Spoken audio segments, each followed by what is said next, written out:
en las manos de Dios, en el nombre del Padre, y del Hijo, y del Espíritu Santo. Amén. Amén. Hoy, Padre Santo, esta noche queremos descubrir una vez más tu palabra. Queremos escucharte. Queremos interiorizar y reflexionar tu palabra para conocerte más y para acercarnos a la ciencia que brota de ti, la ciencia que nos enseña una vez más sobre ti, sobre tu palabra, sobre tu vida. Vamos hoy a escudriñar tu palabra y queremos que nos acompañes en este proceso para que no seamos nosotros los que interpretemos, sino que sea tu voz y tu voluntad la que se hagan presente en la exégesis que hagamos de estos textos bíblicos. Queremos que seas tú el que nos lleves de tu mano, que nos enseñes como has querido hacer con tu pueblo, que nos eduques, que nos entrenes también en la sabiduría divina. Por eso, Padre Santo, hoy abrimos nuestra alma y nuestro corazón y nuestra mente para que entres hasta el interior de nuestro corazón y puedas instruirnos con la ciencia y la sabiduría perfecta que brotan de tu ser. Padre Santo, aprovechamos también este momento de oración para pedirte por todas las personas que hoy en el mundo necesitan de ti, todos aquellos que sienten el peso de alguna situación de dificultad, aquellos que nos han pedido oración, aquellos que conocemos y que tenemos en nuestra mente y en nuestro corazón y que necesitan hoy de ti. Por esas personas que hoy necesitan de ti, nosotros hoy oramos, intercedemos y te ofrecemos la clase de hoy. Te ofrecemos este momento de encuentro contigo. Lo ofrecemos para que puedas poner tu mano en cada una de estas personas que hoy te presentamos desde el interior de nuestro corazón. Aquellas personas que están necesitados de tu gracia y de tu voluntad. Hoy, Padre Santo, queremos ofrecerte esta clase, nuestra última clase del año, para que nos bendigas a nuestras familias, a nuestras amistades y familiares, y para que siembres en el corazón de cada uno de ellos ese amor que brota de tu corazón, de la Navidad, del encuentro contigo, de tu Hijo hecho hombre en medio de nosotros. Bendícenos una vez más, Padre Santo, con tu gracia y con tu amor misericordioso. Te lo pedimos por Jesucristo nuestro Señor. Amén. Muy bien, hermanos y hermanas.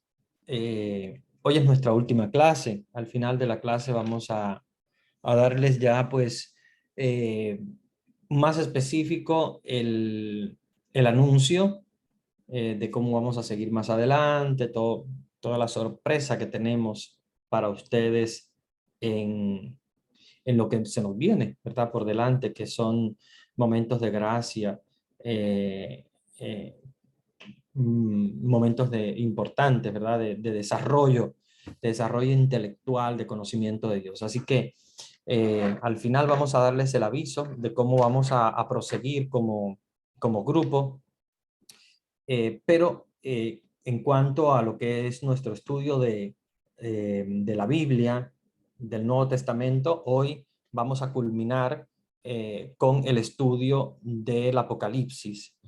Como ya hemos hecho a través de este transcurso de los días, en estas 15 clases que hemos tenido de Nuevo Testamento, hemos visto los evangelios, los hemos visto en paralelo y los hemos visto también individual, con algunos textos bíblicos importantes. Hemos estudiado el misterio de la pasión, muerte y resurrección de Jesús, especialmente, ¿verdad? Cuando vimos el estudio de la sábana santa, de la síndone. Nos hemos empapado fuertemente también en cuanto a lo que es la historia de la iglesia a través de los hechos de los apóstoles, Pedro, Pablo, los viajes apostólicos, el presidio de ambos en Roma, y hemos también estudiado las cartas apostólicas, las cartas paulinas y las cartas universales. Entonces, ya ahora estamos preparados para entrar en el último libro de la Biblia, que es el último libro también del Nuevo Testamento, que es el Apocalipsis. Entonces, hoy vamos a estudiar el Apocalipsis, todos sus símbolos, vamos a estudiar el mensaje que nos quiere transmitir Dios a través de este libro tan importante y a la vez tan difícil. Yo sé que es uno de los libros más difíciles de la Biblia para poder interpretar, porque el código apocalíptico y código numérico y simbólico que tiene el Apocalipsis no es sencillo, es bastante complicado. De hecho, también en la actualidad muchos estudiosos de la Biblia siguen estudiando el mensaje del Apocalipsis porque no es un mensaje acabado, es un mensaje que todavía seguimos viendo a través de la historia, signos que se van manifestando y que nos ayudan, ¿verdad?, a comprender un poco más el Apocalipsis. Por lo tanto, no se ha terminado completamente. El Apocalipsis sigue estudiándose aún hoy. Pero nosotros vamos a estudiar ahora los últimos descubrimientos, ¿verdad?, del Apocalipsis y todo lo que se ha logrado y que la iglesia ha logrado descubrir de este libro tan importante, pero a la vez tan simbólico, ¿verdad? Y a la vez tan lleno de contenido. Un contenido impresionante el Apocalipsis. Tiene un contenido muy grande, porque es el libro que cierra la Biblia con todo un código de revelación muy fuerte, muy fuerte. Bueno, vamos a empezar entonces a estudiar el Apocalipsis diciendo que ustedes conocen que el Apocalipsis lo escribió el apóstol San Juan, que fue el último apóstol en morir. Es el único apóstol que no murió mártir. Todos los otros apóstoles murieron mártires, excepto Juan. Como sabemos, Juan se retiró a la isla de Patmos y allí es donde recibe esta revelación de parte de Dios y escribe el Apocalipsis con todo ese contenido que Dios quería dar a la iglesia para, digamos, de alguna manera cerrar el proceso de revelación. Porque si ustedes se pueden preguntar hoy en día que si los libros de la Biblia se escribieron desde hace muchísimos años atrás, desde hace miles de años atrás, desde el Génesis y los primeros libros hasta el Apocalipsis, ustedes se podrían preguntar por qué no siguió Dios de alguna manera revelándose y escribiendo más libros, por qué terminó allí. Y la respuesta es porque totalidad, la totalidad de la revelación de Dios se da en Jesucristo. O sea, cuando Jesucristo se revela, ya Dios no tiene más nada que revelar, por lo tanto no hay más nada que escribir nuevo, porque ya con la revelación de Jesucristo se culmina lo que es la revelación, pero como sabemos, corresponde a lo que es la revelación de la Sagrada Escritura de la Biblia, porque Dios se sigue revelando.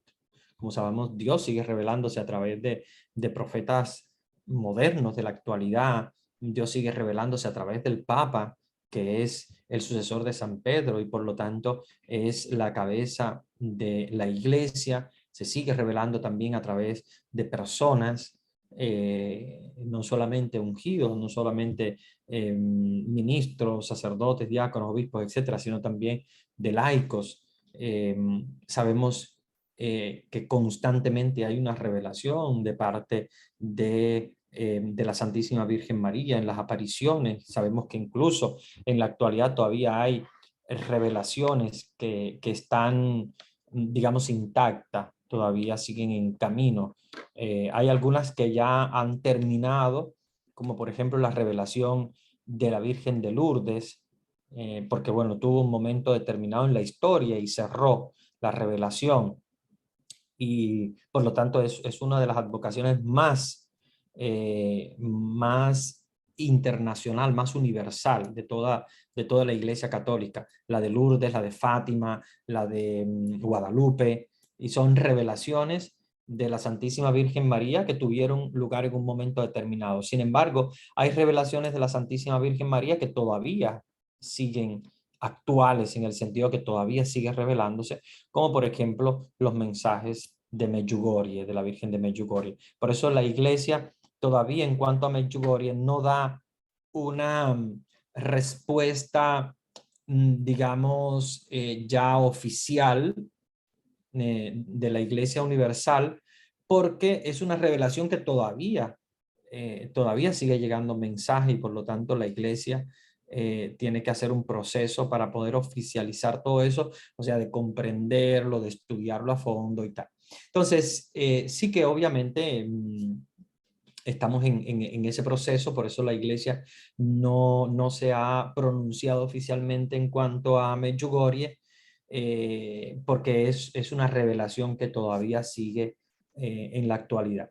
Pero digamos que lo que se refiere a la revelación de la Sagrada Escritura sí culmina con la Biblia, sí culmina con el Apocalipsis, lo que es la revelación de la palabra de Dios. Sin embargo, Dios sigue revelándose, la Virgen Santísima sigue revelándose, pero ya esa revelación no es palabra de Dios, o sea, no forma parte de la Biblia. Son revelaciones que, digamos, de alguna manera ayudan en la interpretación de la Biblia, ayudan en el conocimiento más pleno de la vida cristiana, pero ya no es Sagrada Escritura. La Sagrada Escritura culmina con el último libro de la Biblia, que es la Revelación, o Apocalipsis, que se le llama también Revelación, la revelación del apóstol San Juan.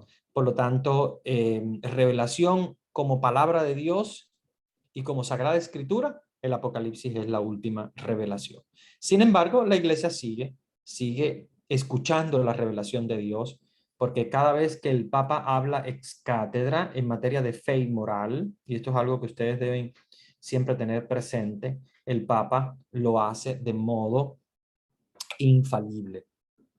Por lo tanto, cada vez que el Papa habla ex cátedra de materia de fe y materia de moral, porque obviamente es diferente cuando el Papa hablaba de otras cosas, por ejemplo, de ciencia. Alguien, por ejemplo, puede decir, pero hubo un Papa que dijo que la Tierra era plana, ¿verdad? Y no era redonda.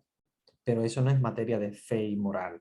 Eso es materia de ciencia, y por lo tanto algún papa, o probablemente se haya aventurado a hablar sobre eso, no le toca obviamente al papa, y por lo tanto no es infalible en ese tema en específico.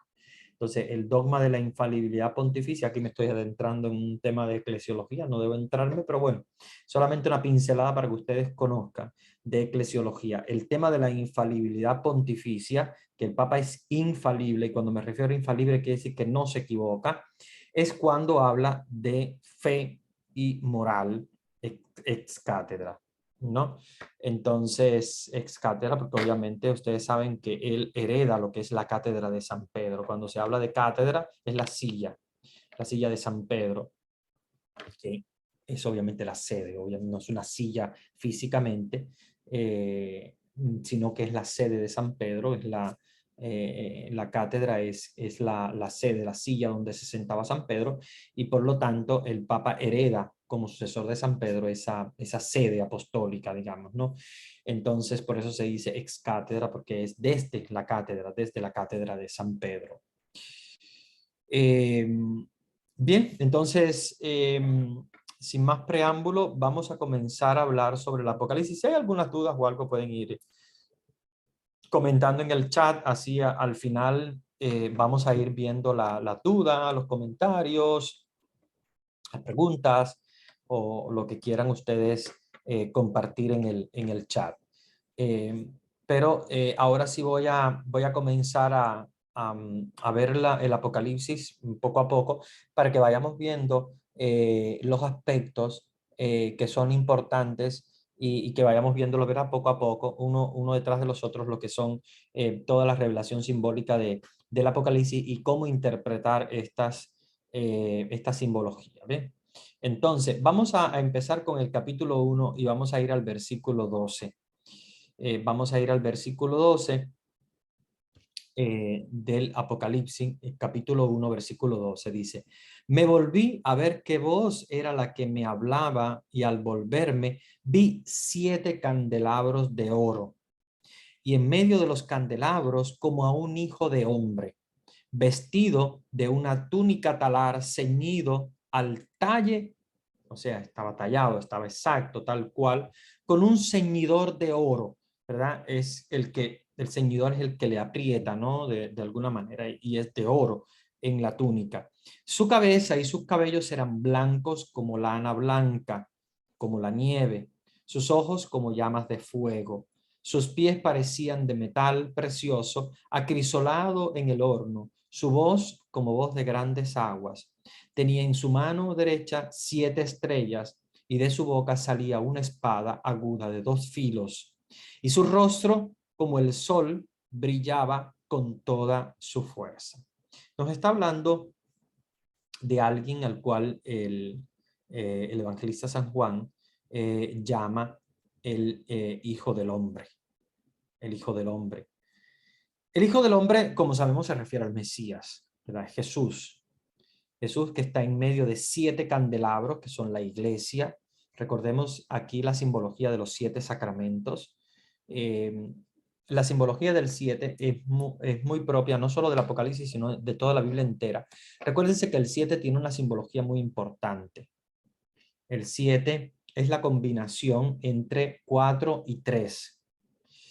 3 siempre lo hemos referido a Dios porque Dios está formado por 3 personas diferentes, Padre, Hijo y Espíritu Santo, que conforman un solo Dios. Entonces, 3 es el símbolo de Dios y 4 es el símbolo de la tierra.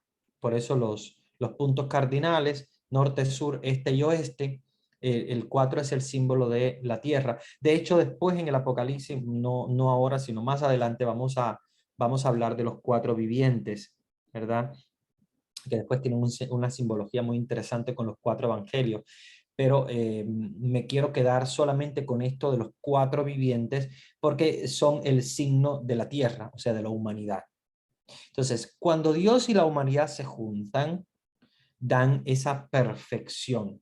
¿Verdad? Dios 3, el mundo 4, 7. Entonces ese es el número de la perfección, el 7. Por eso vamos a ver repetido mucho el 7. Claro, también vamos a ver el 12, pero el 12 es 4 por 3, que es 12. De ahí donde vienen las 12 tribus de Israel, de ahí donde vienen los 12 apóstoles, de ahí donde vienen verá muchos aspectos sobre el número 12. Y lo vamos a ver también acá, 12 ancianos. En el Apocalipsis también trabajan mucho con el número 12. Y vamos a ver también el número 24, que es 12 más 12, porque vamos a verlo más adelante. Como el Apocalipsis también trabaja con el número 24, pero siempre es la misma raíz, es la raíz del 4 y el 3. ¿Ok? Entonces el 7 es el número de la perfección y por lo tanto 7 son los candelabros que lleva en la mano el Hijo del Hombre. Y obviamente de esa manera Dios con los candelabros ilumina, es el signo de la iluminación, ¿verdad? De la iluminación, por eso dice que sus ojos son como fuego, y vamos a ver mucho también el signo del fuego, el signo de la luz en el Apocalipsis, porque es esta manifestación de la luz de Dios en medio del mundo. Fíjense, si ustedes van en el mismo capítulo 1 al versículo 11, nos habla de 7 iglesias, que son 7 iglesias reales que existían en esa época. Obviamente no eran las únicas, pero Juan, que obviamente tiene más contacto con estas 7 iglesias, las nombra, pero sabemos que se refiere a toda la iglesia universal. Él nombra 7, o sea, nombra Éfeso, Esmirna, Pérgamo, Tiatira, Sardes, Filadelfia y la Odisea. Son 7 iglesias que él conocía muy bien, pero que simbolizan a toda la iglesia universal, no solamente estas 7. Vamos a ver entonces ahora en el Apocalipsis capítulo 2 versículo 1. Vamos a ver otro símbolo acá que también es muy importante. En el capítulo 2 versículo 1, los 7 ángeles de las comunidades. Dice el capítulo 2 del Apocalipsis: al ángel de la iglesia de Éfeso escribe: esto dice el que tiene las 7 estrellas en su mano derecha. Ven que él hace mucha referencia a la mano derecha porque es el símbolo de la diestra. La diestra tiene poder y es la diestra de Dios, es la derecha de Dios, es la mano, es como decir la mano dominante de Dios.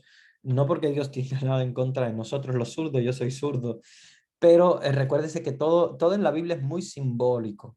Entonces, el símbolo de la derecha es el símbolo de la mano dominante, aunque obviamente varios seamos zurdos, y eso no quiere decir obviamente que estemos mal, aunque antes sí se pensaba de esa manera. Muchas personas le quitaban el lápiz al niño zurdo para que se lo pusiera en la derecha y que la zurda era, o sea, la izquierda era la siniestra, la derecha era la diestra, la izquierda la siniestra, y por lo tanto la siniestra era el infierno. Entonces se obligaba a utilizar la derecha. Pero acuérdense que todo esto es simbólico. Acuérdense que para Dios no hay puntos cardinales, que si la derecha o si la izquierda, ¿verdad?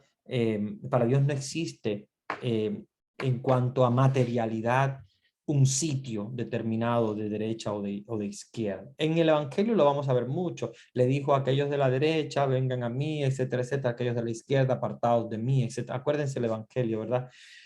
Cuando habla también de eso, pero acuérdense que todo es simbólico.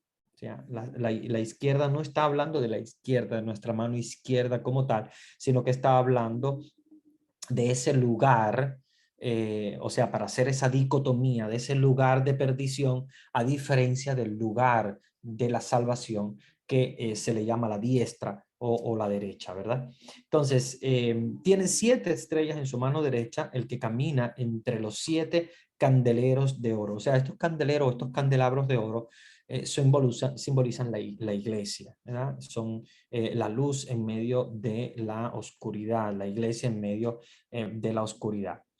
Dice versículo 2, conozco tu conducta, tus fatigas y paciencia, y que no puedes soportar a los malvados, y que pusiste a prueba a los que llaman apóstoles sin serlo, y descubriste su engaño. Tienes paciencia y has sufrido por mi nombre sin desfallecer, pero tengo contra ti que has perdido tu amor de antes. Ojo, miren qué importante, porque este mensaje a las iglesias es como diciendo, ok, sabemos que tú eres el candelabro, eres la luz en medio de la oscuridad, le está diciendo a la iglesia de Éfeso, pero has perdido el amor de antes.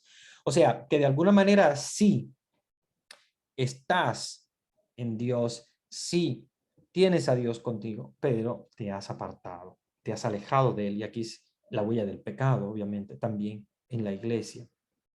Por eso dice en el versículo 4, pero tengo contra ti que has perdido tu amor de antes. O sea, ese amor de antes, ese amor primero, ese amor que tenemos cuando entramos en la iglesia, cuando comenzamos a conocer de Dios, en esta iglesia, o en muchas personas, obviamente se va perdiendo, lamentablemente. Ya como que se va enfriando. Versículo 5, date cuenta pues de dónde has caído, arrepiéntete y vuelve a tu conducta primera, si no iré donde ti y cambiaré de tu lugar tu candelero si no te arrepientes. Tienes en cambio tu favor que detestas el proceder de los nicolaítas y que yo también detesto. El que tenga oídos, oiga lo que el Espíritu dice a las iglesias. Al vencedor le daré a comer del árbol de la vida que está en el paraíso de Dios.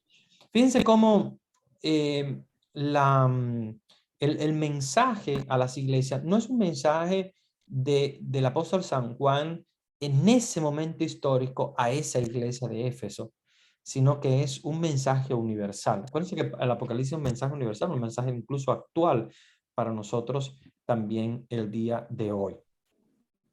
Vayamos entonces al Apocalipsis capítulo 4, el versículo 11. Vamos a ir ahora en el Apocalipsis al capítulo 4, el versículo 11, donde nos dice, nos habla del trono del Cordero, ¿verdad? Y dice, no, vamos un poquito adelante, vamos un poquito adelante porque me interesa esta parte. Vamos a ir ahí en el capítulo 4, pero quiero que vayamos primero a... vamos más adelante, sí. Vamos a ir a... vamos a ir al capítulo, al capítulo 4, pero el versículo 4. Vamos a ir un poquito más adelante porque quiero que empecemos por acá. Dice, vi 24 tronos alrededor del trono. O sea, hay un trono, que es el trono del Cordero, es el trono de Dios. Pero él dice que hay 24 tronos alrededor del trono. ¿A qué se refiere estos 24? Bueno, el número 24 en este pasaje bíblico se está refiriendo a la combinación de los 12 apóstoles y las 12 tribus. O lo que es lo mismo, la unión entre el Antiguo Testamento y el Nuevo Testamento. 12 tribus que representan las 12 tribus de Israel, o sea, el Antiguo Testamento, y con él, obviamente, todas las personas que han amado a Dios en el Antiguo Testamento, y los 12 apóstoles, que son los 12 que 12 apóstoles que obviamente manifiestan lo que es la fe del Nuevo Testamento, los seguidores de Jesús. Por lo tanto, Antiguo y Nuevo Testamento se juntan. Y por aquí es donde podemos hablar entonces de la santidad de Dios, sea en el Antiguo que en el Nuevo Testamento. La santidad nos está hablando de 24 tronos. O sea que Dios está hablando también de una cierta santidad del Antiguo Testamento, aunque sea diferente a la del Nuevo Testamento. No han ellos conocido a Jesús, pero han también pasado ellos por la sangre del Cordero. Porque acuérdense que la salvación de Jesús también es retroactiva. ¿Qué quiere decir? Que la salvación de Jesús no solamente se da en el momento en el cual Él derrama su sangre en la cruz, sino también hacia atrás. ¿Verdad? Cuando hablamos de que Jesús descendió a los infiernos, al tercer día resucitó, descendió a los infiernos, subió a los cielos, etcétera, estamos hablando de ese descenso a los infiernos, estamos hablando de una salvación retroactiva. O sea, una salvación de Jesús desde ese momento también hacia atrás. O sea, todos aquellos que han vivido antes de Jesús. Nos podemos hacer la pregunta, bueno, ¿hubo salvación antes de Jesús? No, no. Antes de Jesús no hubo salvación ninguna, porque todo aquel que había pecado junto con Adán y Eva murieron. O sea, en el sentido de morir espiritualmente. Ahora, ¿pueden ellos alcanzar la salvación? Sí pueden ellos alcanzar la salvación, pero solo a través de Jesucristo. Entonces, no hubo salvación antes de Jesucristo, no hubo salvación. Estaban todos perdidos, obviamente. Pero ¿se pueden salvar? Sí se pueden salvar, solo que fueron salvados en el momento de la cruz. O sea, se necesitaba precisamente la sangre de Jesús en la cruz, el mismo Dios que muere por nosotros para rescatarnos, para salvarnos, y por lo tanto se vuelve también una salvación retroactiva también para todos aquellos que habían vivido antes de Jesús. No sé si ustedes han visto que cuando hablamos de santos, hablamos siempre después de Jesús, ¿no? Hablamos de San Marcos, hablamos de San Pedro, etcétera. No hemos hablado de ningún santo antes de Jesús. ¿Por qué? Porque obviamente antes de Jesús no había salvación ninguna. Es con Jesús que viene la salvación y la santidad viene a través de él. Pero aquí lo interesante del Apocalipsis es que nos está presentando 24 ancianos, o sea, está hablando de 12, las 12 tribus y los 12 apóstoles juntos, con vestiduras blancas, coronas de oro en sus cabezas. Dice, del trono salen relámpagos y fragor y truenos. delante del trono arden 7 antorchas de fuego, que son los 7 espíritus de Dios. Cuando está hablando de los 7 espíritus de Dios, está hablando de los 7 dones del Espíritu Santo, ¿verdad? Como sabemos, Dios solamente tiene un solo espíritu, o sea, a nivel ontológico, es uno solo. Dios es uno solo, como ente, como realidad.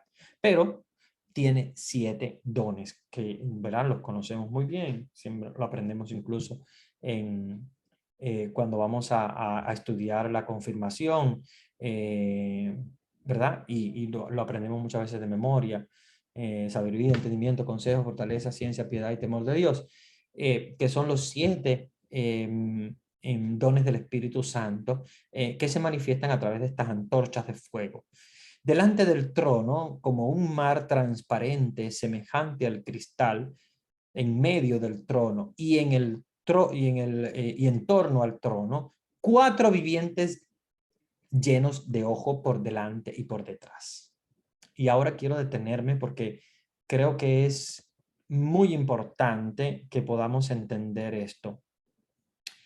Habla de 4 vivientes, por lo tanto, aquí ya entendemos que son manifestación de la humanidad. Hay cuatro vivientes que representan la humanidad, representan el universo.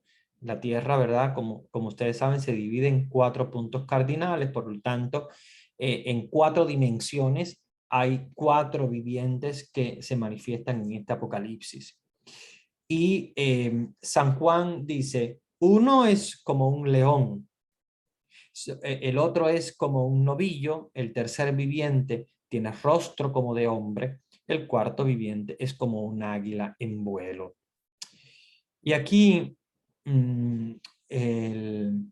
digamos, la interpretación bíblica nos dice que el león representa a San Marcos.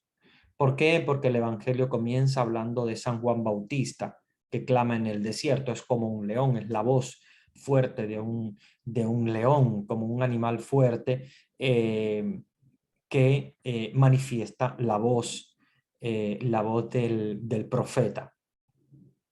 El toro corresponde a Lucas porque Lucas empieza hablando del sacrificio de Zacarías, el sacrificio que Zacarías hace a Dios. Y el toro es precisamente el signo del sacrificio, es el deseo de una vida espiritual que permite obviamente al hombre triunfar por encima de todas las pasiones animales. Fíjense que esto es una manifestación que lo vemos mucho en el Antiguo Testamento, estos sacrificios de toros. El águila simboliza a San Juan. ¿Por qué? Porque el águila es un animal muy sabio que vuela alto, es clarividente y mira en diferentes dimensiones. El evangelista San Juan tiene ese poder de tener ese vuelo poético. Fíjense que cuando uno lee a San Juan, siente que está en otra dimensión. No es alguien que narre la vida de Jesús, sino alguien que hace teología de la vida de Jesús. Y por lo tanto, se le considera como el águila, porque hace ese vuelo poético, ese vuelo por encima, digamos, de las cosas más tangibles, más elementales. Entonces va mucho más alto y por eso el símbolo del águila es San Juan. Y finalmente, el que tiene como rostro de ángel es Mateo, o rostro de hombre, como se le llama, ¿verdad? Como un ángel, como un hombre. Es Mateo. ¿Por qué? Porque es el único que habla de la genealogía de Jesucristo y es el que habla como Jesucristo como hijo del hombre. De hecho, él habla de la genealogía de Jesucristo, o sea, de los ascendientes de Jesucristo en orden de generación en generación. Y esto, por lo tanto, se conecta muy bien con la representación del rostro humano, del ángel, que además también representa obviamente el amor divino enviado por los ángeles como mensajero de Cristo a a los seres humanos. Entonces, el Apocalipsis nos está hablando de 4 vivientes, uno como un león, uno como un novillo, uno como un hombre y uno como un águila. El novillo es como el toro, es igual, de la misma manera. Los 4 vivientes tienen cada uno 6 alas, están llenos de ojos por alrededor y por dentro, y repiten sin descanso día y noche: Santo, Santo, Santo, Dios Todopoderoso, aquel que era, que es y que ha de venir. Y cada vez que los vivientes dan gloria, honor y acción de gracias al que está sentado en el trono y que vive por los siglos de los siglos. Los 24 ancianos se postran ante el que está sentado en el trono y adoran al que vive por los siglos de los siglos, y arrojan sus coronas delante del trono, diciendo: eres digno, Señor Dios nuestro, de recibir la gloria, el honor y el poder, porque tú has creado el universo, por tu voluntad no existía y fue creado. Fíjense, estos son uno de los textos que a mí más me emociona. Son textos muy, muy fuertes, muy emocionantes, porque si tú cierras los ojos y te imaginas estos 24 ancianos que son el símbolo de las 12 tribus de Israel, o sea, de los 12 hijos de Israel, que son los que van a comenzar la fe del Antiguo Testamento, que son 12 personas muy importantes, pero te imaginas también los 12 apóstoles, que son 12 elegidos por Jesús, que son también importantes y que nosotros le llamamos santos. Si tú te imaginas a ellos, como dice aquí en el versículo 10, arrojan sus coronas delante del trono. O sea, ellos se quitan sus coronas y las arrojan delante del trono. Y esto es hermoso porque es la simbología de Jesús como rey del universo.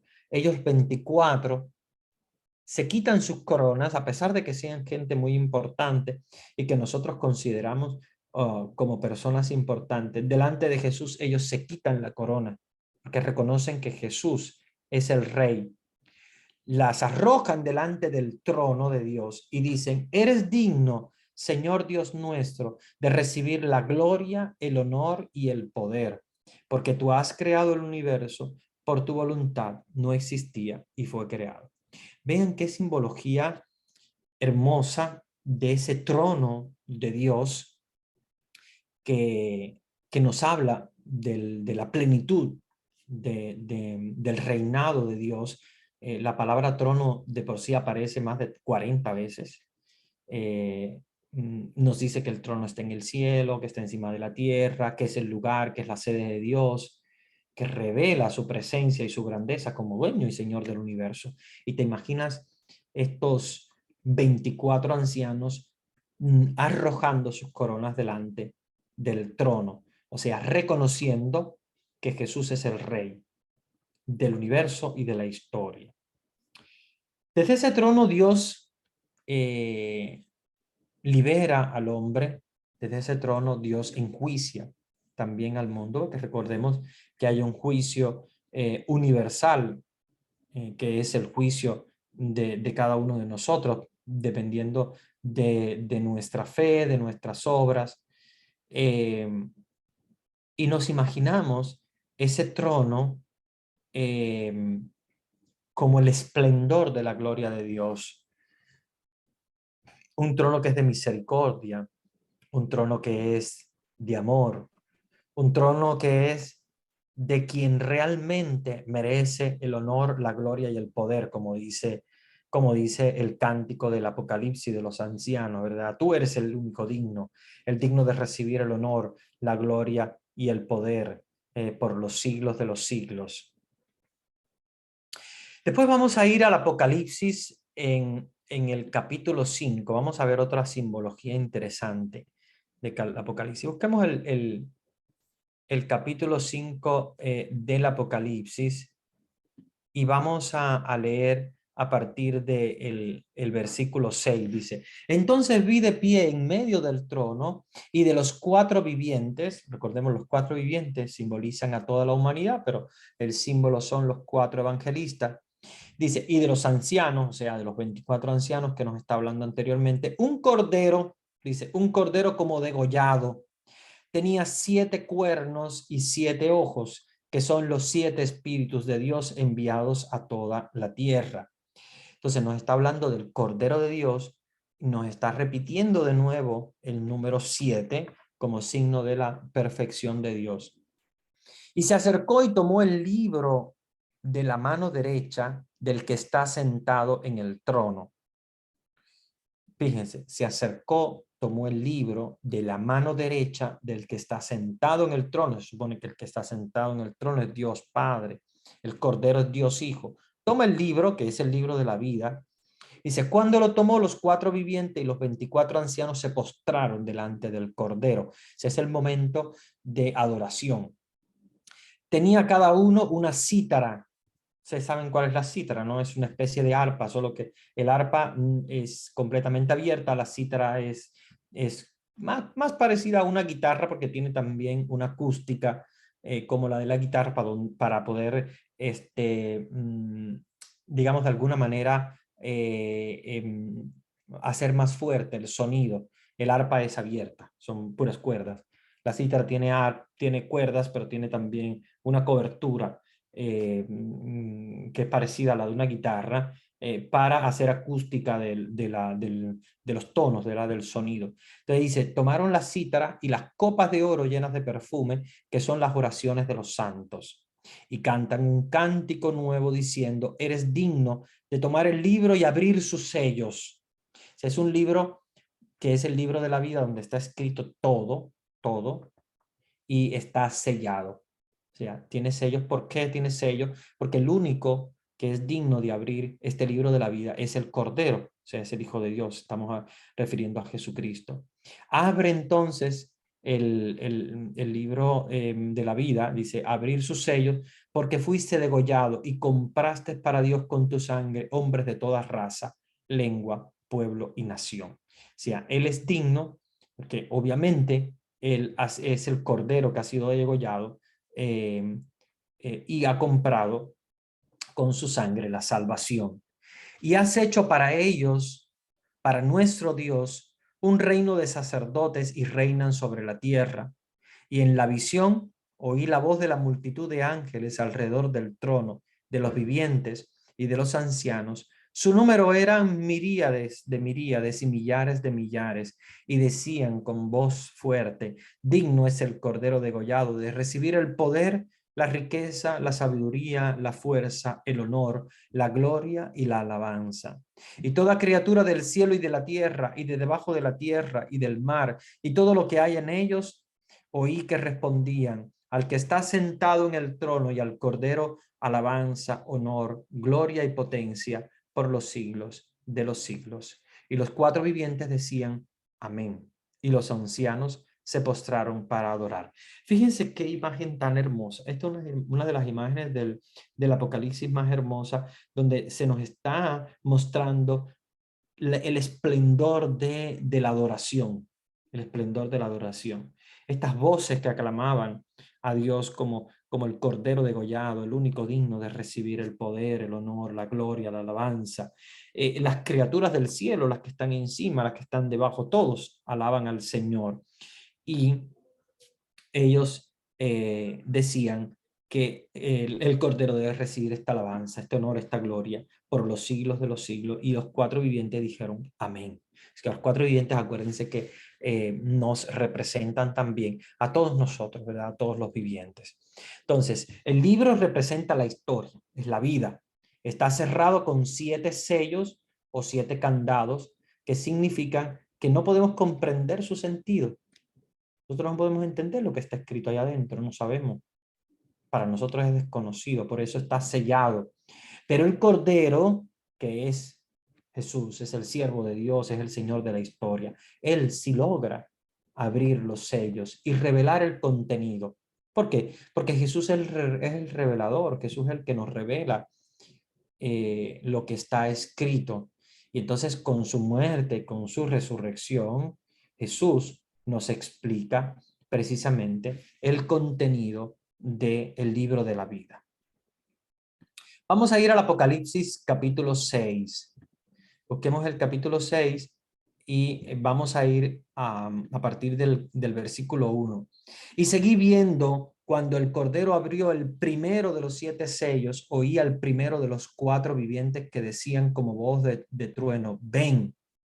Miré y había un caballo blanco y el que lo montaba tenía un arco. Se le dio una corona y salió como vencedor y para seguir venciendo. Cuando abrió el segundo sello, oí al segundo viviente que decía, ven. Entonces salió otro caballo rojo al que lo montaba se le concedió quitar de la tierra la paz para que se degollaran los unos a otros. Se le dio una espada grande. Cuando abrió el tercer sello, oí al tercer viviente que decía, ven.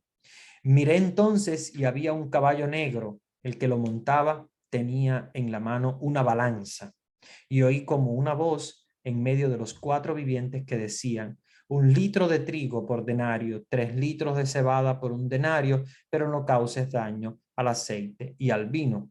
Cuando abrió el cuarto sello, oí la voz del cuarto viviente que decía, ven. Miré entonces si había un caballo verdoso, el que lo montaba se llamaba Muerte, y el Hades le seguía. Se le dio el poder sobre la cuarta parte de la tierra para matar con la espada, con el hambre, con la peste y con las fieras de la tierra. Cuando abrió el quinto sello, vio debajo del altar las almas de los degollados a causa de la palabra de Dios y del testimonio que mantuvieron. Se pusieron a gritar con fuerte voz, ¿hasta cuándo, dueño, santo y veraz, vas a estar sin hacer justicia, sin tomar venganza por nuestra sangre de los habitantes de la tierra? Entonces se le dio a cada uno un vestido blanco y se le dijo que esperasen todavía un poco hasta que se completara el número de los consiervos y hermanos que iban a ser muertos como ellos. Y nos está hablando obviamente también del martirio. Los caballos representan el poder de Dios, o jinetes, se les llama también los 4 jinetes del Apocalipsis. Los 4 jinetes del Apocalipsis, o los 4 caballos, representan el poder de Dios, el poder de los militares y el poder de los comerciantes. Cada jinete representa una experiencia de las comunidades. Fíjense, el caballo blanco, y es jinete con arco, es Jesús, es el vencedor de la muerte, ¿verdad? El que nos está hablando en el color blanco. Dice que el que lo montaba, el que montaba el jinete, tenía un arco en la mano, se le dio una corona y salió como vencedor para seguir venciendo. Y el símbolo de este es Jesús, ¿verdad? Que es el que tiene su corona, es el vencedor, ¿verdad? Porque él mismo venció a la muerte con su poder. Por lo tanto, el caballo blanco y el jinete con arco es Jesús.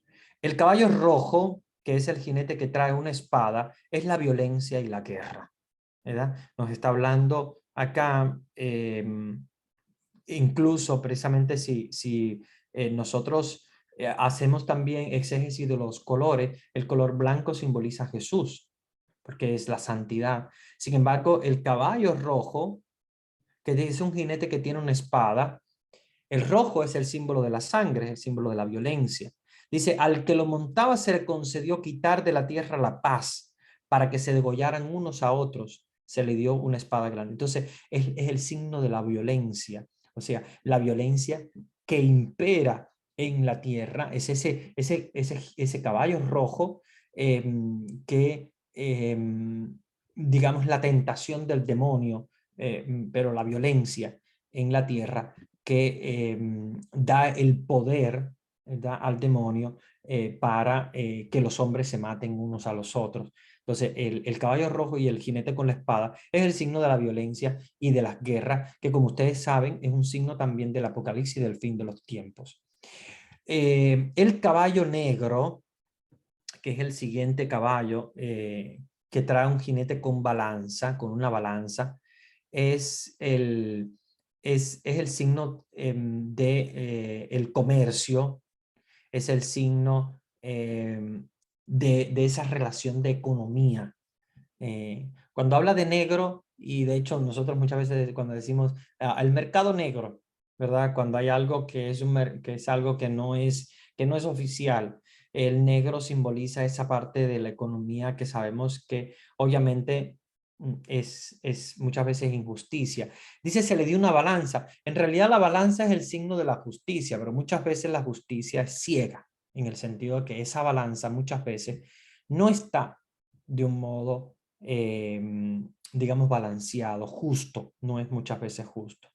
Dice, tenía una balanza en la mano y oí como una voz en medio de los cuatro vivientes que decían, 1 litro de trigo por denario, 3 litros de cebada por 1 denario, pero no causes daño al aceite y al vino. O sea, está hablando prácticamente de lo que es el comercio y de lo que muchas veces es injusticia en el mundo del comercio. El cuarto caballo, que es el verde, que tiene, el jinete tiene una calavera, es la peste y son las enfermedades, el símbolo de las enfermedades, que como ustedes saben también es el signo del final de los tiempos, las pestes y las enfermedades. Fíjense cuando habla de este caballo verde, eh, que el que lo montaba dice se llama muerte y el Hades lo seguía. Se le dio el poder sobre la cuarta parte de la tierra, dice, para matar con la espada. Es el signo, como les decía, de la peste, es el signo de las enfermedades. Y ahí precisamente nos dice, con el hambre, con la peste, con todas estas epidemias, el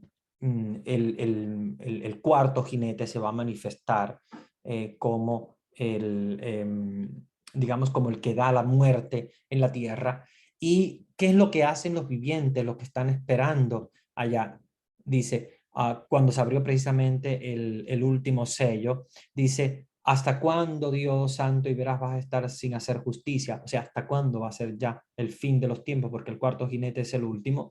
Por eso es que se habla que el final de los tiempos será por muerte, por hambre, por peste y por enfermedades, porque es el cuarto jinete. Y de allí entonces se ve cómo precisamente estos vivientes se ponen a gritar a Dios como ya es hora del final, ya es hora del final de los tiempos. Y entonces cada uno fue vestido de blanco y aquí es donde entonces viene la santidad, ¿no? El pasar de la muerte a la vida, a la santidad, a vestirse de blanco. Y después, bueno, hay unos signos muy interesantes. Se abrió el sexto sello que produjo un violento terremoto. El sol se puso negro como un paño de crin y la luna toda como sangre. Las estrellas del cielo cayeron sobre la tierra como la higuera suelta a sus higos verdes al ser sacudida por un viento fuerte. Y el cielo fue retirado como un libro que se enrolla. Todos los montes y las islas fueron removidos de sus asientos y los reyes de la tierra, los magnates, los tribunos, los ricos, los poderosos, todos, esclavos o libres, se ocultaron en las cuevas y en las peñas de los montes. Y dicen a los montes y las peñas, caigan sobre nosotros, ocúltenos de la vista del que está sentado en el trono y de la cólera de Dios, porque ha llegado el gran día de su cólera y quién podrá sostenerse. Esa es la manifestación ya del día final, o sea, del final de la tierra. Así nos habla también el Apocalipsis sobre los degollados. Si ustedes escucharon, ¿verdad? Cuando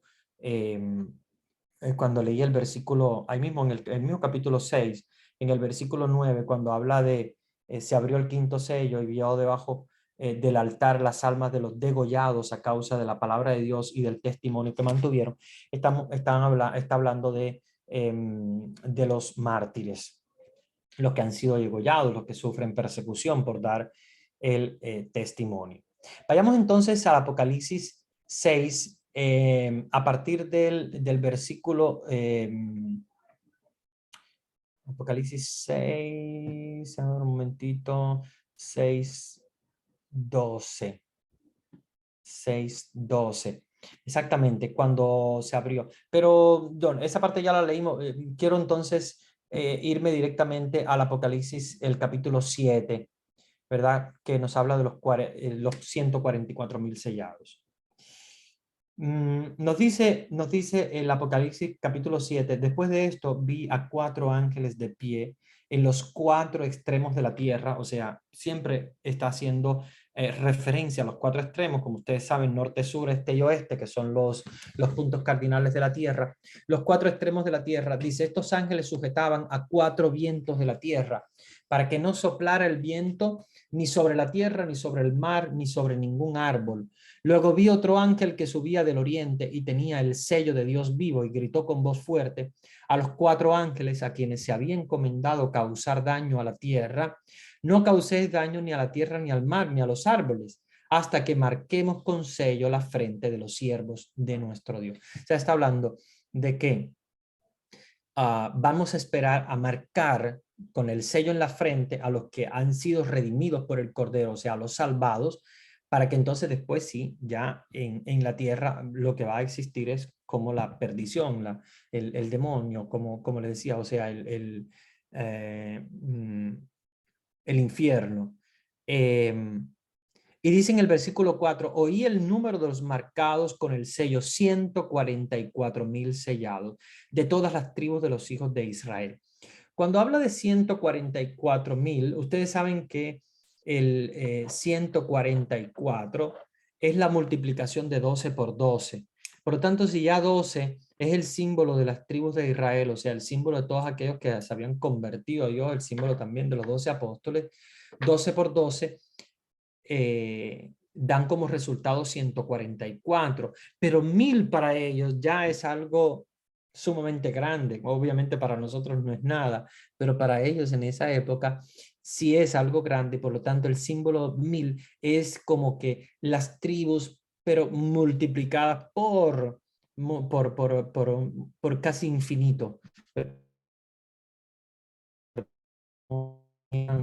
Conteos muy altos. Entonces, aquí los testigos de Jehová muchas veces hablan que solamente serán 144.000 los salvados y que van a ser solamente ellos.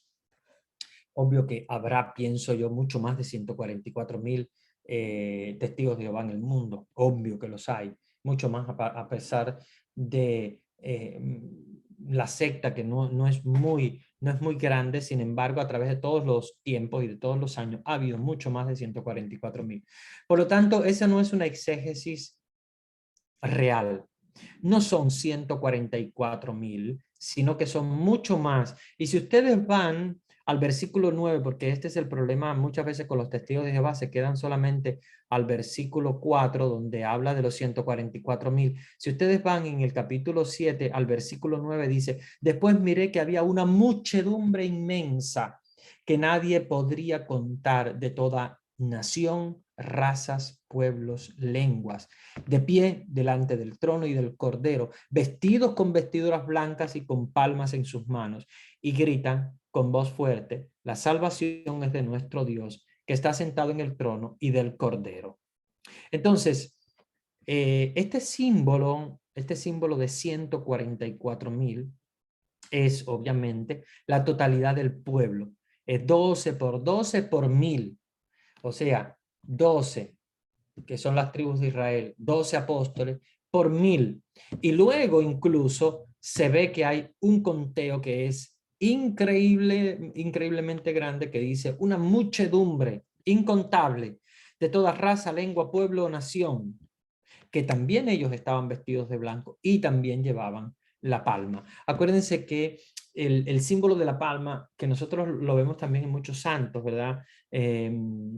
No sé, recuerden, por ejemplo, el día 13 celebramos a Santa Lucía, que en una mano lleva ese platito con los ojos, porque ustedes saben que le sacaron los ojos a Santa Lucía, por eso es la patrona de la vista.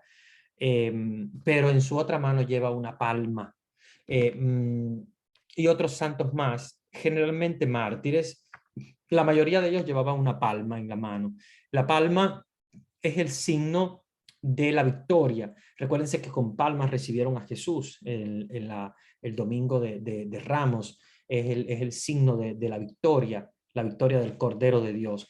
Y por eso es que los salvados llevaban las palmas en sus manos. El capítulo 8 del Apocalipsis, si vamos al capítulo 8, vamos a ver también otro aspecto importante del Apocalipsis, que habla del séptimo sello. Y de los 7 ángeles, obviamente. Dice, cuando el Cordero abrió el séptimo sello, se hizo silencio en el cielo como una media hora. Vi entonces a los 7 ángeles que estaban en pie delante de Dios. Le fueron entregadas 7 trompetas. Otro ángel vino y se puso junto al altar con un badil de oro. Se le dieron muchos perfumes para que con sus oraciones, con las oraciones de todos los santos, los ofrecieran sobre el altar de oro colocado delante del trono. Y por mano del ángel subió delante de Dios la humareda de los perfumes con las oraciones de los santos. Y el ángel tomó el badil y lo llenó con brasas del altar y las arrojó sobre la tierra. Entonces hubo truenos, fragor, relámpagos y temblor de tierra. Nos está hablando de estos 7 ángeles que se manifiestan en este momento. Como ustedes saben, ángel quiere decir enviado, es un mensajero. Y en la Biblia cuando se presenta algún ángel es para que se busque, ¿verdad? Y se descubra un mensaje de Dios. Por lo tanto, en el Apocalipsis se habla muchísimo de ángeles. De hecho, solamente en el libro del Apocalipsis se repite la palabra ángel o ángeles 67 veces. Solo en el libro del Apocalipsis.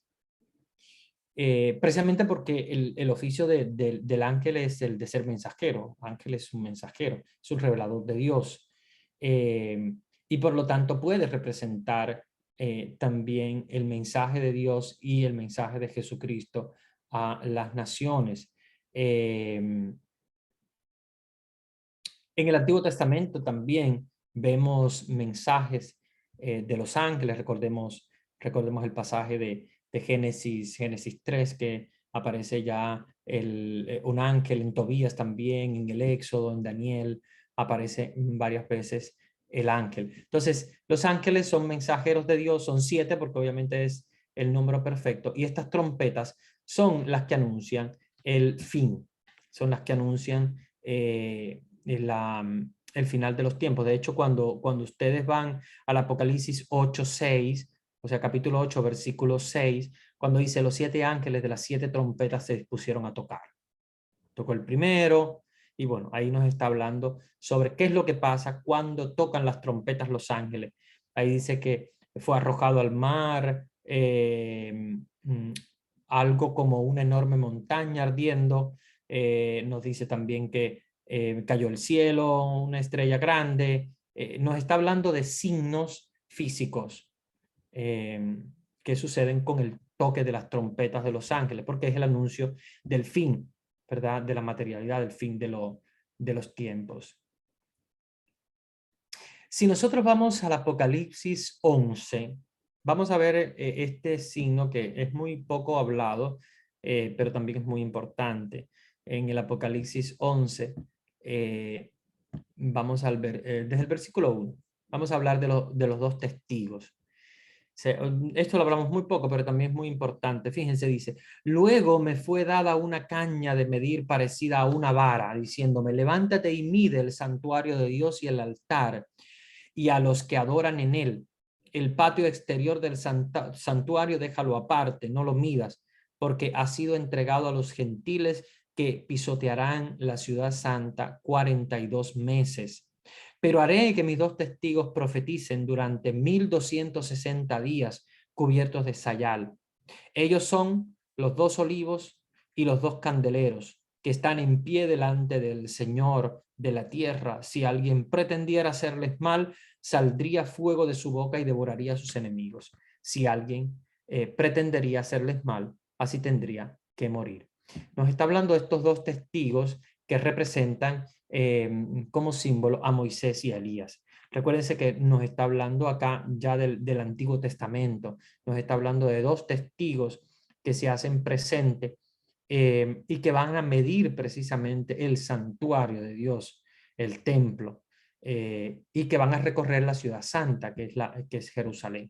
Entonces aparecen Moisés y Elías, que como ustedes saben Moisés es el signo de la ley y Elías el signo de los profetas. Elías es como el padre de los profetas y Moisés es el padre de la ley que recibe las tablas de la ley con los mandamientos. Ellos aseguran esa presencia en las comunidades, en todas las iglesias, y anuncian el tema del juicio que comienza precisamente ya en Malaquías. Si recuerdan que también es un texto bíblico para hablarnos del final de los tiempos y del juicio, del tema del juicio final. Otros estudiosos han considerado que estos dos testigos son Pedro y Pablo, que son apóstoles martirizados, o sea, que del Antiguo Testamento serían Moisés y Elías, pero del Nuevo Testamento están simbolizados en Pedro y Pablo, que son apóstoles martirizados por Dios y que llegaron a formar el nuevo pueblo de Dios a través de su testimonio, a través de su profecía. Vamos al Apocalipsis 12, que este lo conocemos bastante, que es esta mujer que se presenta en el Apocalipsis como la nueva Eva. Dice, una gran señal apareció en el cielo, una mujer vestida de sol con la luna bajo sus pies, una corona de 12 estrellas sobre la cabeza. Vean, de nuevo aparece el número 12. Está encinta, grita con dolores de parto y con el tormento de dar a luz. Y aquí el símbolo puede ser María, puede ser también la iglesia. Apareció otra señal en el cielo, un gran dragón rojo con 7 cabezas y 10 cuernos, y sobre sus cabezas 7 diademas. Su cola arrastra la tercera parte de las estrellas del cielo y las precipitó sobre la tierra. El dragón se detuvo delante de la mujer que iba a dar a luz para devorar a su hijo en cuanto lo diera a luz. La mujer dio a luz un hijo varón, al que ha de regir todas las naciones con cetro de hierro, y su hijo fue arrebatado hasta Dios y hasta su trono. Y la mujer huyó al desierto, donde tiene un lugar preparado por Dios para ser allí alimentada 1260 días, en conexión con los 1260 días que anteriormente nos hablaba el capítulo 11. Entonces se entabló una batalla en el cielo. Miguel y sus ángeles combatieron contra el dragón. También el dragón y sus ángeles combatieron, pero no prevalecieron. Y no hubo ya en el cielo lugar para ellos. Y fue arrojado el gran dragón, la serpiente antigua, el llamado Diablo y Satanás, el seductor del mundo entero, fue arrojado a la tierra y sus ángeles fueron arrojados con él.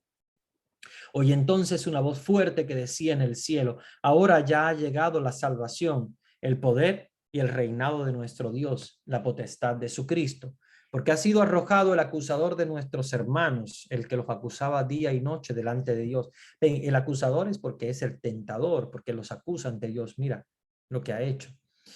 Ellos lo vencieron gracias a la sangre del cordero y a la palabra del testimonio que dieron, porque despreciaron su vida ante la muerte. Estamos hablando de los mártires, ¿verdad? Que desprecian su vida, prefieren la muerte, porque,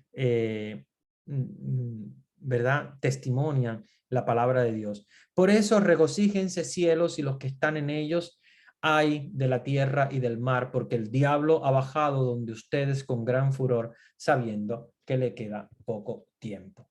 Entonces, en este capítulo 12, que también es un capítulo sumamente importante, cuando nos habla del Cordero, y nos habla de Jesús, es el Cordero victorioso, es el Señor de la historia, que dirige el combate contra la serpiente y la bestia, y libera al pueblo de Dios. Invita también a los hombres a seguirle hasta el momento de las bodas, que lo vamos a ver en el capítulo 19 del Apocalipsis. En la fiesta pascual se ofrecerá como sacrificio de expiación y memorial de la liberación. La bestia se refiere al Imperio Romano. Lamentablemente nuestros hermanos evangélicos, ustedes saben que la tienen siempre cogida contra la Iglesia Católica y dicen que la bestia es es la Iglesia Católica, pero sabemos que en la revelación de San Juan, la bestia corresponde al Imperio Romano. Acuérdense que era el imperio que estaba aplastando no solamente a los cristianos por su fe, sino a todo judío también, porque todo el pueblo judío, todo Israel estaba sometido bajo los romanos. Entonces el Imperio Romano era la bestia. Y Juan precisamente lo denuncia claramente, hablando de este número del 666, que es el símbolo de la bestia. ¿Por qué el 666? El 666 es el símbolo de la bestia porque el 7, al ser la perfección, el 6 es la imperfección. Cuando no llega al 7, es la imperfección. Pero fíjense que si nosotros sumamos las letras hebreas de César y Nerón, que han sido los dos emperadores romanos que han perseguido de un modo horrible a los cristianos, recuerden César y Nerón, eh, si nosotros sumamos las letras hebreas, suman precisamente 666. Es un dato muy curioso.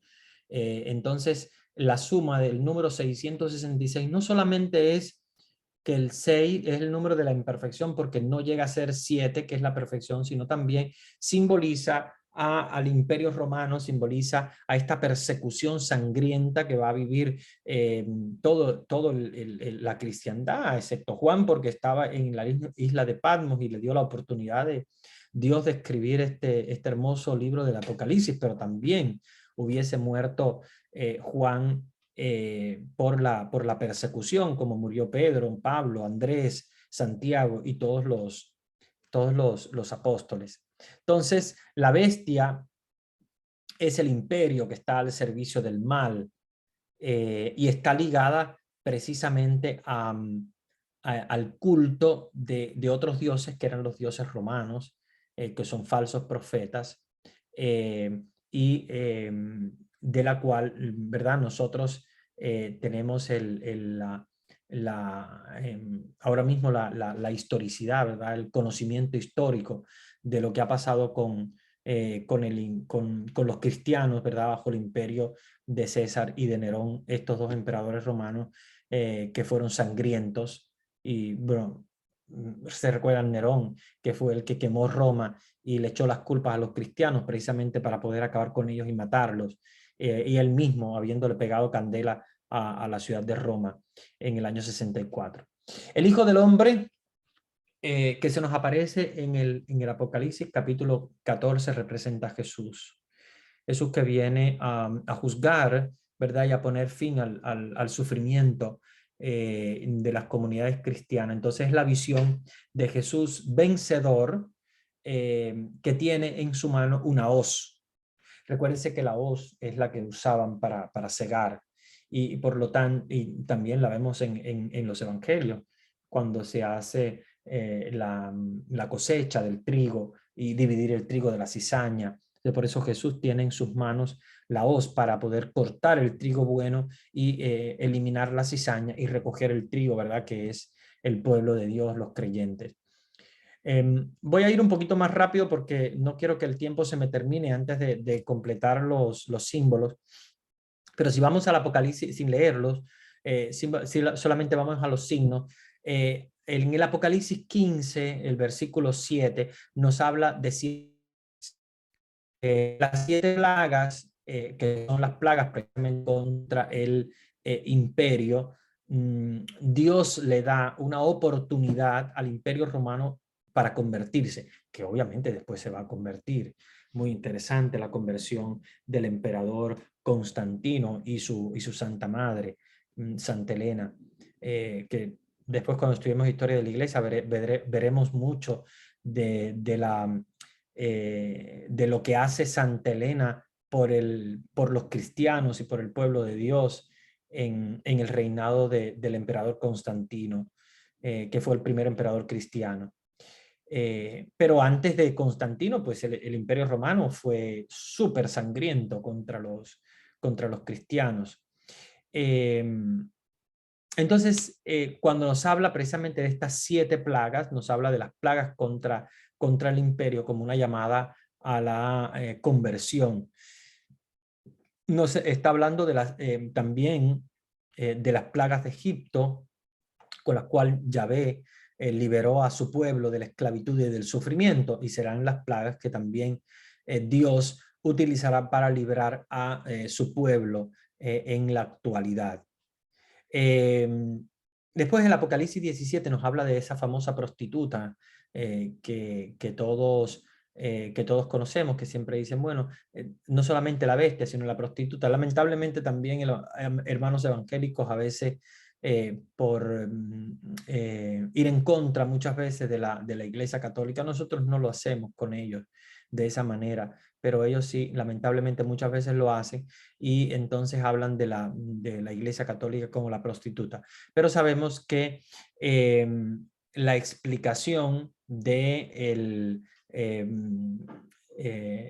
la exégesis bíblica, la famosa prostituta es Roma, que es la gran ciudad, ¿verdad? Que se nos habla de esta ciudad, pero se nos habla de esta famosa prostituta porque es el lugar del placer. Fíjense que Roma era el lugar del placer, era el lugar donde habían orgías, era un lugar donde se cometían crímenes, donde habían gladiadores que mataban a otras personas, hacían juegos para matar a personas.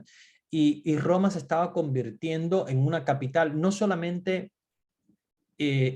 impetuosa como ciudad, porque obviamente la cultura romana, y de hecho, si nosotros vamos a hablar del derecho, y los que son abogados lo sabrán muy bien, la madre es Roma, es el derecho romano.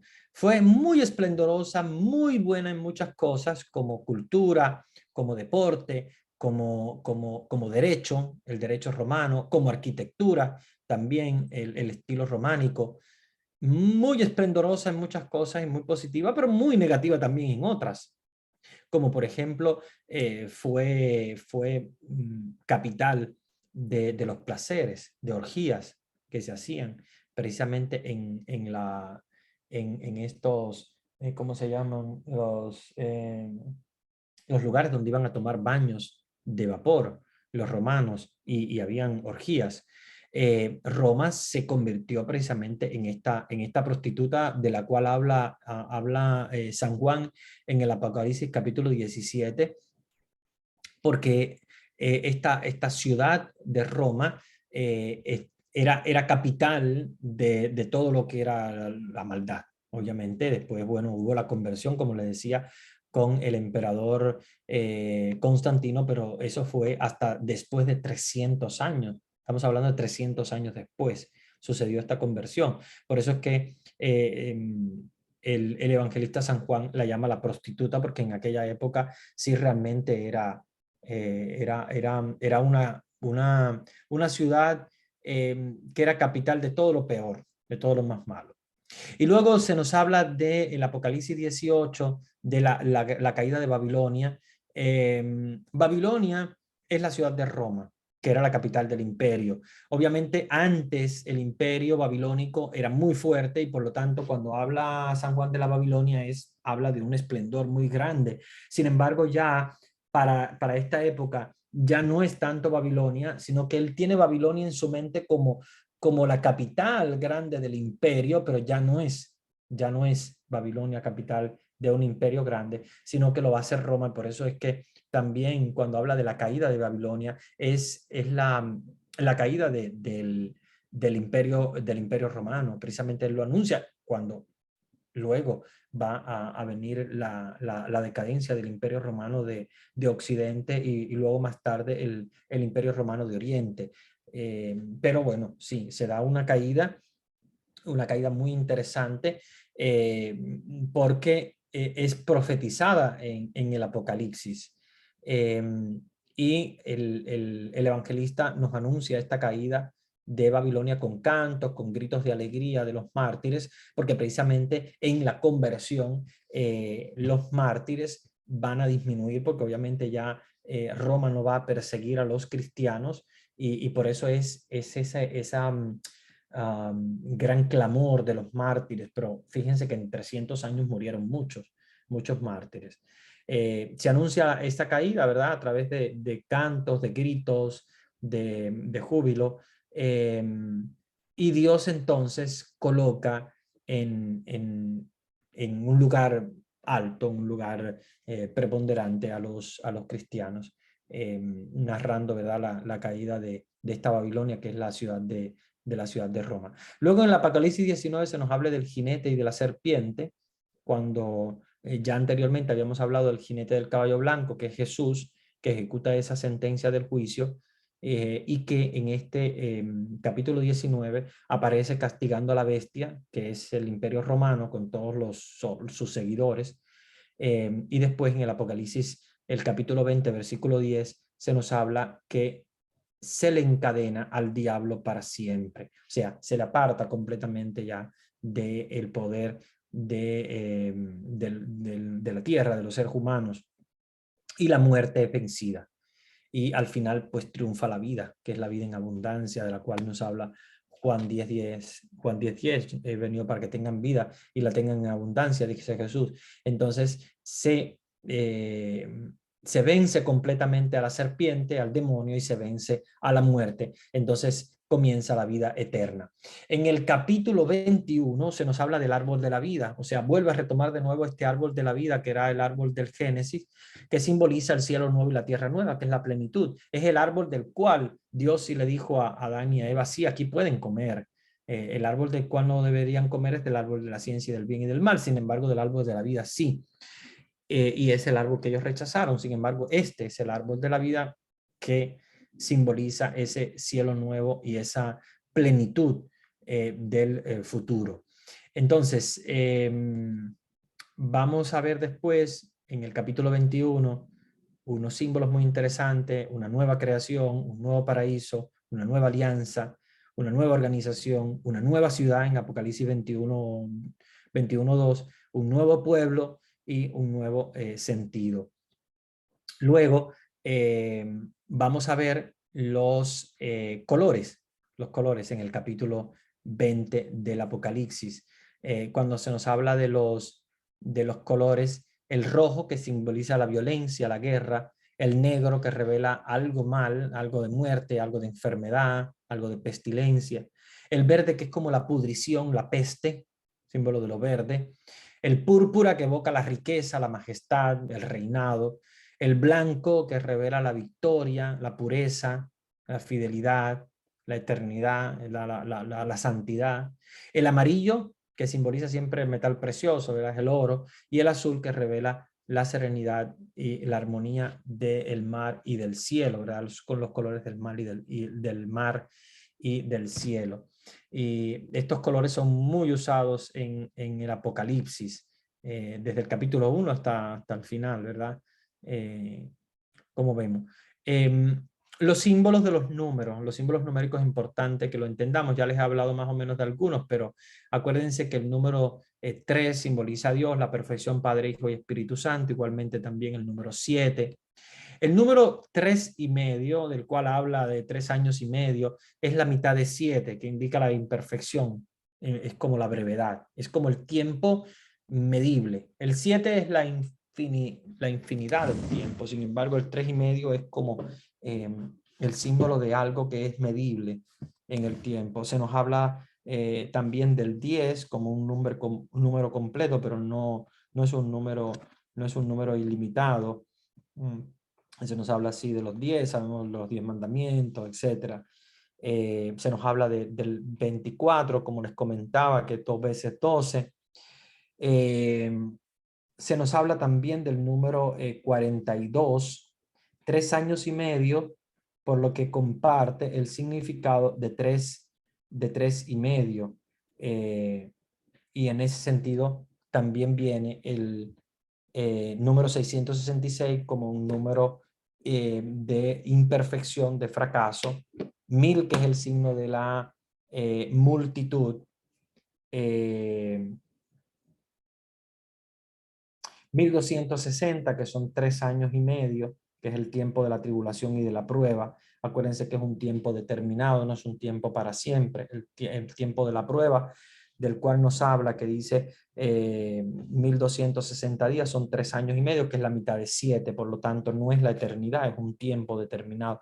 No tiene que ser obligatoriamente 3 años y medio, sino que imagínense que estamos hablando de símbolos, de símbolos. Entonces, cuando nos habla de 1260, nos está hablando de 3 años y medio más o menos en cuanto a cálculo de días para ellos en esa época.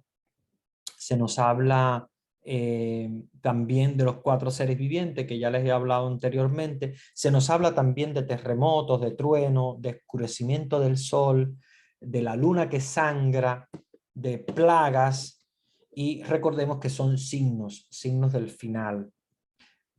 Sabemos que no son castigo de Dios, sino que son signos del final, y el final es catastrófico porque obviamente todo lo que tiene inicio tendrá final. Entonces, para nosotros también en la tierra, todo lo que tiene inicio tiene fin. Y si ha tenido inicio en algún momento, pues tendrá también fin de alguna manera. ¿Cuándo será? No lo sabemos. Hay muchos cálculos que hacen con esta misma numerología bíblica. Hay muchos que han colocado el fin de los tiempos para el año 2000, para el año acabo ya. No tenemos, obviamente, una fecha para el final de los tiempos. No sabemos si está cerca, si está lejos, porque acuérdense que para Dios cerca pueden ser miles de años, porque para Dios no existe el tiempo. Entonces, no podemos fijar en un tiempo determinado.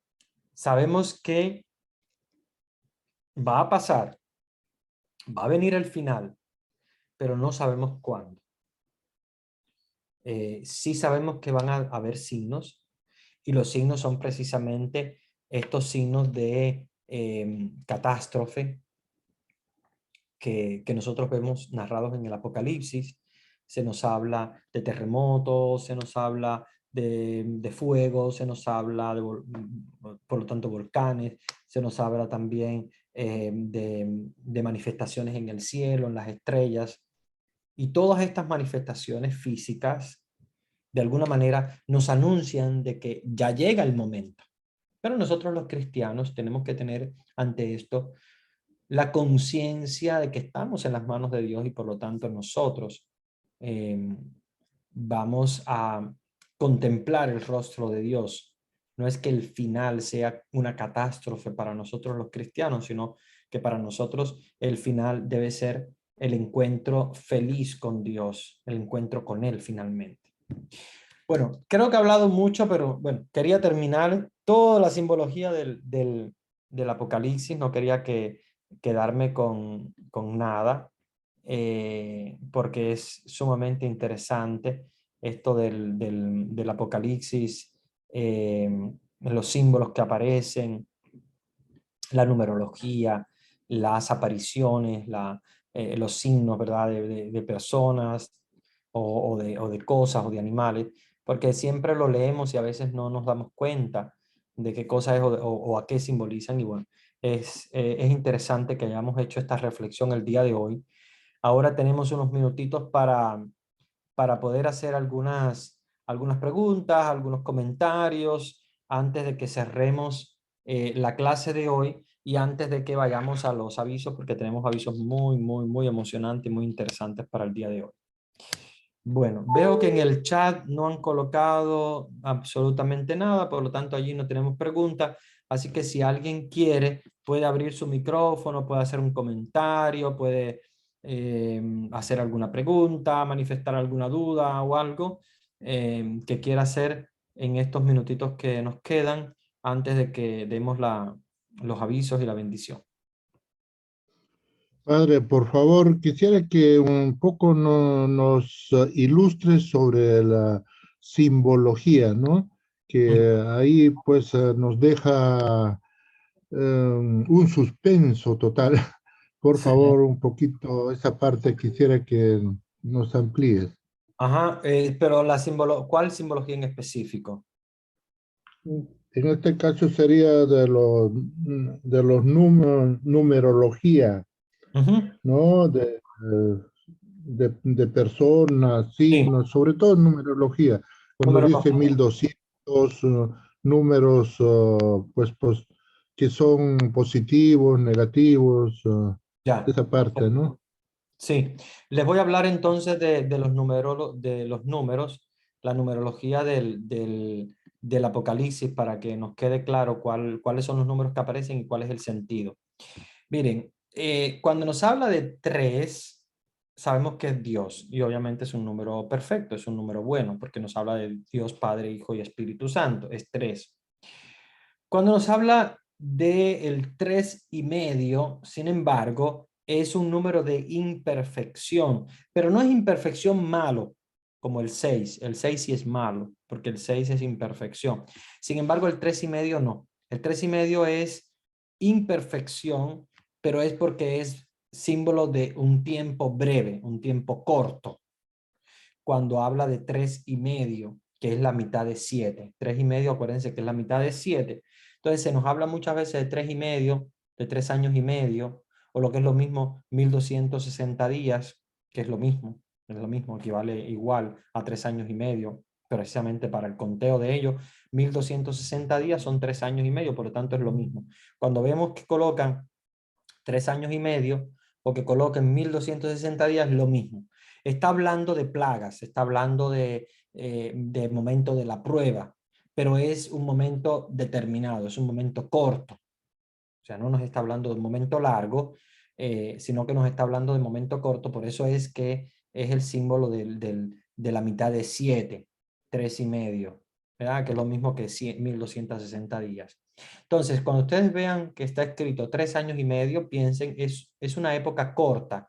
Es una época corta de plaga o es un momento corta de tentaciones, de prueba, como le llama, perdón, el Apocalipsis, la prueba. Entonces son 1260 días de prueba o tiempo de tribulación también, pero es un tiempo corto. ¿Qué quiere decir que son 1260 días específicos? No, no, es simbólico. Es simbólico. Cuando está hablando de 1260 días, pueden ser 3 días, puede ser un día, pueden ser 5000 días. Lo que está refiriendo es a un tiempo corto, que no es la eternidad. No es como cuando nosotros somos salvados, ya será la eternidad. Ahí no hay conteo de día ninguno. Cuando alguien será condenado o seremos condenados de alguna manera, no vamos a tener un tiempo corto, es un tiempo eterno, es para siempre. La condenación es para siempre y la salvación es para siempre. Ahora bien, cuando habla de 1260 días, sí nos habla de un tiempo corto, que es el tiempo de prueba antes de la manifestación del Cordero, donde ya obviamente será liberado el pueblo de Dios, donde será encadenado el diablo y tal, ¿verdad? Como ustedes escucharon. El número 4 es el universo, es la Tierra, norte, sur, este y oeste. Es el número 4. Entonces, cuando vean el número 4, los 4 vivientes, etcétera, es el símbolo de nosotros, de la Tierra, de los seres humanos. El número 7 es la perfección, porque como les decía, es 4 y 3, o sea, Dios y el hombre. El número 12 es también la perfección, porque es 7 por 3, que es 12, y por lo tanto simboliza a las 12 tribus de Israel, al pueblo de Dios, es un número bueno también. El número 24 es 2 veces 12. ¿Por qué? Porque hay 12 tribus y hay 12 apóstoles, y por lo tanto tenemos el número 24. ¿Ya? El número 666 es el número de la imperfección, es el fracaso total, es el demonio. Pero también, como les decía, como símbolo es la suma de todas las letras en hebreo de César y Nerón, que eran los emperadores romanos. Por eso es que entendemos que la gran prostituta y la bestia se refiere al imperio romano y específico a la ciudad de Roma, que era la ciudad de la perdición. 1000 significa una cosa incontable, porque para ellos 1000 ya era demasiado, era un número sumamente alto, grande. 1260, como les decía, es lo mismo, 3 años y medio por la suma de los días, es el tiempo de la tribulación y de la prueba.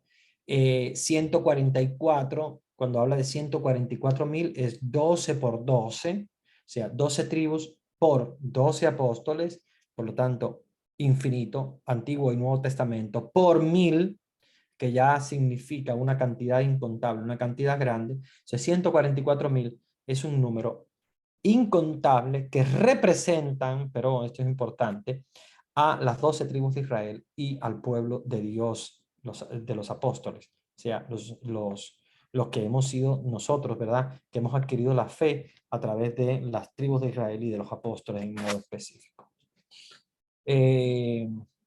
Después, obviamente, aparecen otros signos, pero ya no son numéricos. Los números especialmente son estos.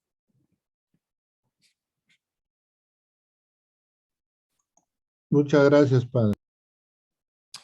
Muy bien, de nada. ¿Alguien más que quiera algún comentario, alguna pregunta? Buenas noches, padre.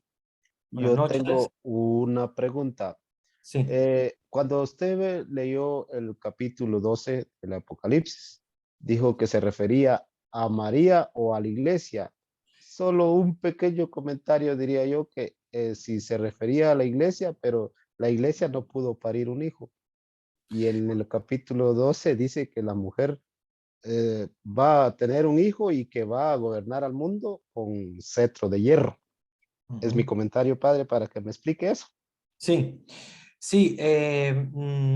Como símbolo, nosotros sabemos que el signo de la mujer que da a luz es el signo de María.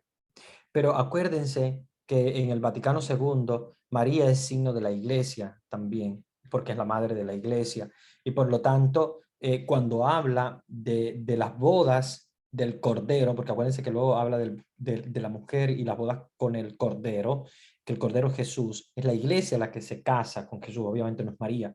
Entonces, cuando habla de la mujer, el símbolo es un símbolo mariano, es un símbolo de la mujer, de María, pero a la vez conocemos que esta mujer también es la iglesia, que es la que desposa al Cordero o se casa con Jesús, con el Cordero, y por eso cuando habla en el Apocalipsis de las bodas del Cordero, que no hemos tenido tiempo obviamente para leerlo, se refiere a esta mujer que se casa, ¿verdad? Que desposa a Cristo y que hace una unión profunda con Él.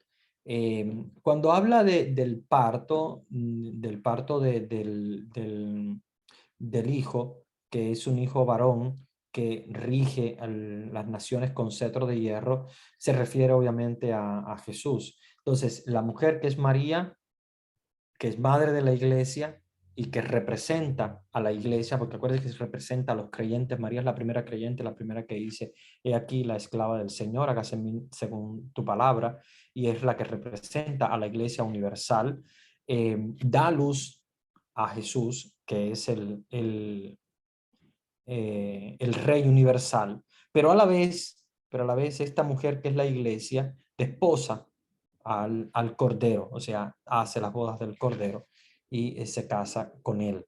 Por lo tanto, como les decía, el símbolo de la mujer es el símbolo de María, pero es una María también que encarna a la iglesia, como madre de la iglesia, obviamente que es. Entonces, es un signo o un símbolo, digamos, un poquito abstracto. Tenemos que entenderlo no como algo en específico, como que esta es María, sino que tenemos que entenderlas como María y María como madre de la iglesia. Entonces es un entendimiento un poco más amplio que debemos tener para poder entender la figura esta de esta virgen que aparece en el Apocalipsis capítulo 12. Pero sí, evidentemente no podemos descuidar que sea María y que sea también el signo de María, madre de la iglesia. ¿Algo Gracias, padre. más? Muy bien.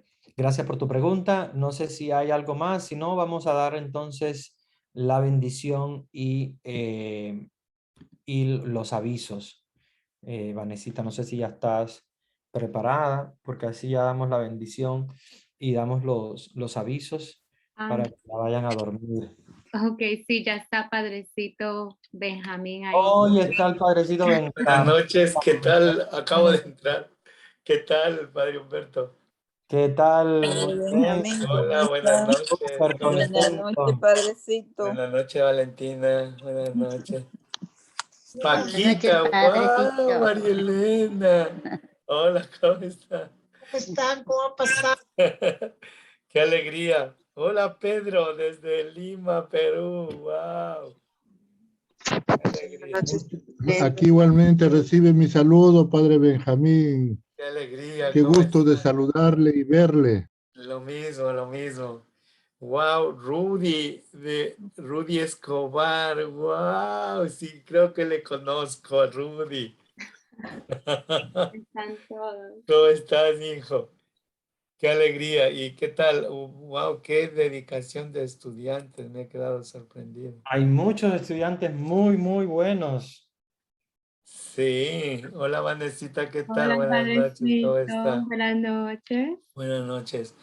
Bueno, pues queridos alumnos, entonces hoy estamos haciendo nuevamente historia, otro capítulo de los Hechos de los Apóstoles, como decimos siempre, escritos no en página de papel y tinta, sino en páginas digitales. Este es un nuevo libro de los Hechos de los Apóstoles digital, es un libro digital, porque se está cumpliendo lo que decía Pablo de extender la palabra de Dios sin detenernos, sin parar, como él hacía de pueblo en pueblo, iba creando comunidades y pues ahora el Espíritu Santo en cada uno de nosotros, los bautizados,